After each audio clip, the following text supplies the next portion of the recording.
Putting together a computer is really not as difficult as it looks like here. Most of those wires that you're seeing, the power supply wires, are what make it look so messy right now. Eventually I'll straighten these out though, and we'll tape them together, and then they'll be more presentable. Just to let you know some of the things that are in a computer, let's go over here, and there's the hard drive. The hard drive, of course, is where all the information is stored and ready for retrieval the next time you need it, your programs, your photos, and so forth. This is a SATA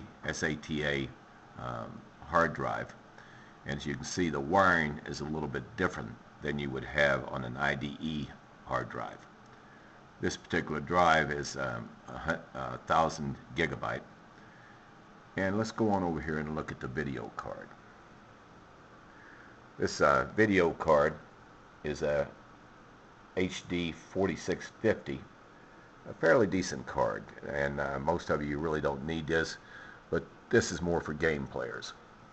Right here, my finger is pointing toward the fan of the processor, and what the processor does, it's essentially the brain of the computer. We can go into that at a later point, exactly what it does, but for now, just be sufficient to say that that's the microprocessor. Going on over this area here, we have the memory. This is the random access memory. It has different names, and each stick, as we call them, can be defined in other ways as to what name it is. DDR2 is the common type that I'm using right now. Now let's go on down and look at the power supply. What this power supply does, it takes alternating current and supplies direct current to the computer itself. Now all these plugs that you see here, they're 12 and 5 volts.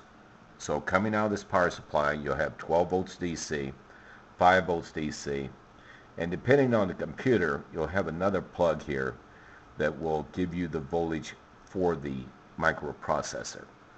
Normally about 2.5 or another voltage, depending on what computer that you're building.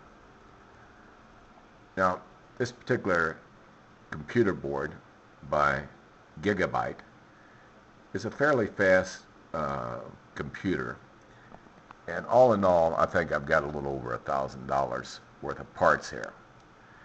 Is it ever going to work? Well, possibly. We're not absolutely sure that it's going to do that, but I think it will. So let's look at the fans, of course. The fans are what keep it cool, and there's a number of fans on this unit. The cooler it stays, the more stable it will be.